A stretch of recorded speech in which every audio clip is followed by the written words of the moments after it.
In this video, let us learn multiple classes in a single source file.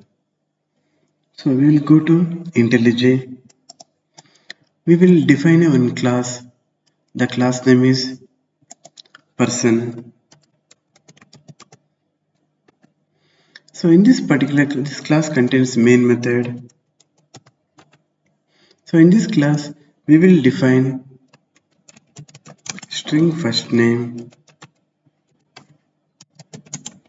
int age, and string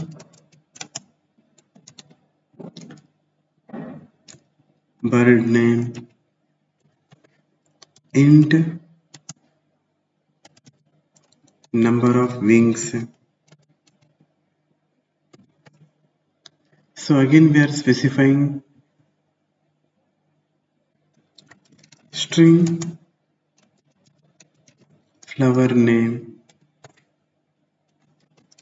and string color name. So we will create an object for this particular class. Person will take Sachin is equal to new person of. So by using this particular object is user defined. You can provide any name. Meaningful name we are just providing. So we are providing first name is equal to Sachin and Sachin dot age is equal to 55 and Sachin dot bird name is equal to any bird, sparrow. So here when you can start observing some of the information is details are relevant to an object called Sachin and some of the information or details those are not relevant to object Sachin. So here first name and age those are relevant to object Sachin. Bird name and number of wings these are belongs to a separate category and flower name color name these are belongs to a separate category. As per Java solid principle there is a first principle called single responsibility principle. As per this particular principle if you can define a class or a method it has to do a specific functionality. It means if you can define a class called birds, it should contain only the birds details. If you can define a class, if you can define a class fruits means it should contain only the fruit details. So based on that particular approach, so it's not a proper one. So we need to go with the same example. We will rewrite in a different format.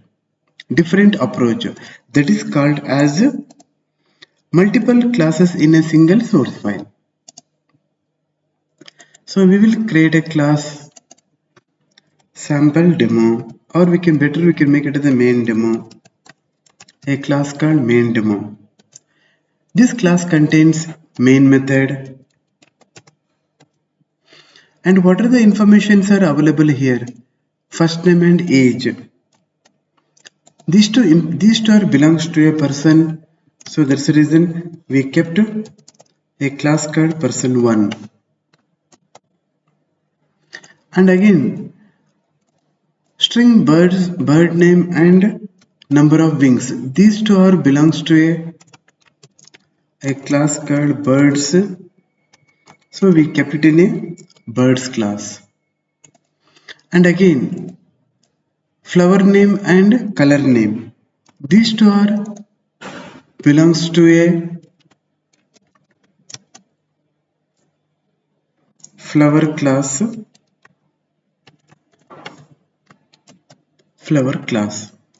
So currently a single source file contains n number of classes, but the class which has main method and the class name which is similar to the source file name always should be the public. And we can specify multiple classes, but only one class should be the public. Okay, we can't able to make multiple classes a public. So now we can create an object for person 1. Person 1, we can create an object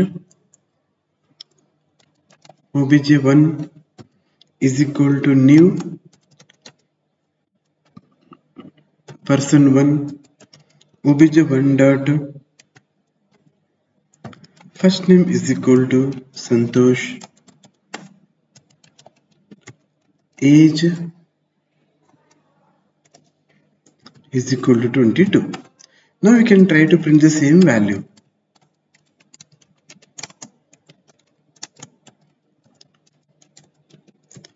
obj1 dot first name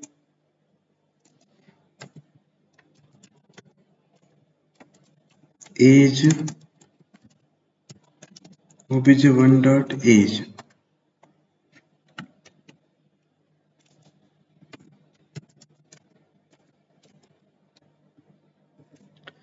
So similar way, we'll try to create an object for birds. Birds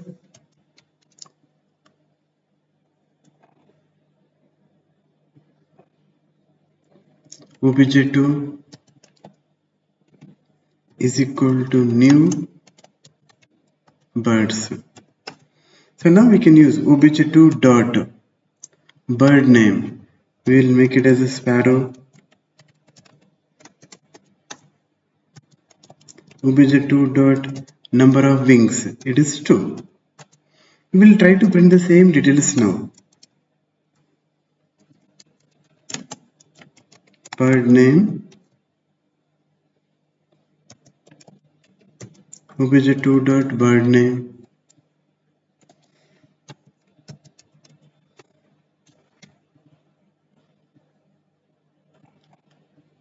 number of wings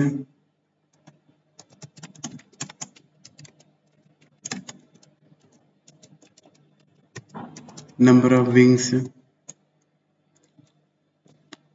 So we'll try to create object for the one more class, that is class name is flowers.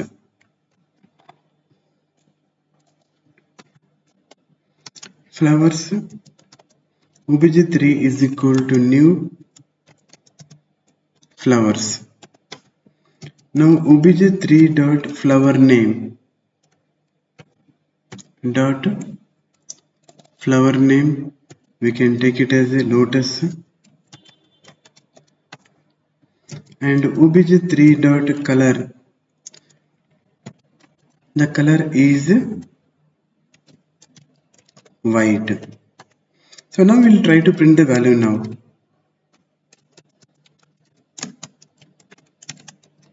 Flower name obj3 dot flower name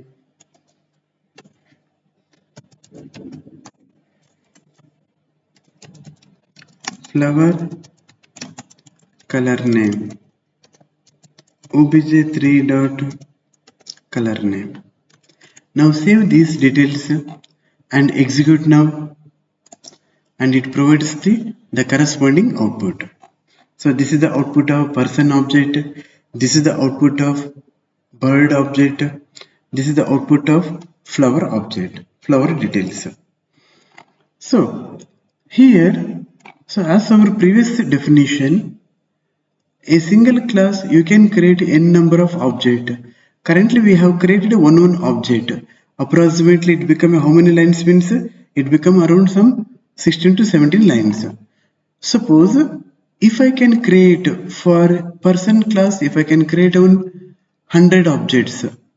For birds, if I can create a n number of objects, assume 100 objects. For flowers, if I can create 100 objects. So what can be the number of lines, the line count within the main method? The number of lines in the main method is keep on increasing. So if you can create for each class, if you can create 100 objects, the number of lines in the main method, it increases to more than 1000. So it's not a good approach, because our main method is a entry point. So we have to use main method for more effective approach. So these details, assigning value into a variable and print instance variable and printing the value from the instance variable, these kind of lines we should not specify in the main method. Those lines should be available in the corresponding class only.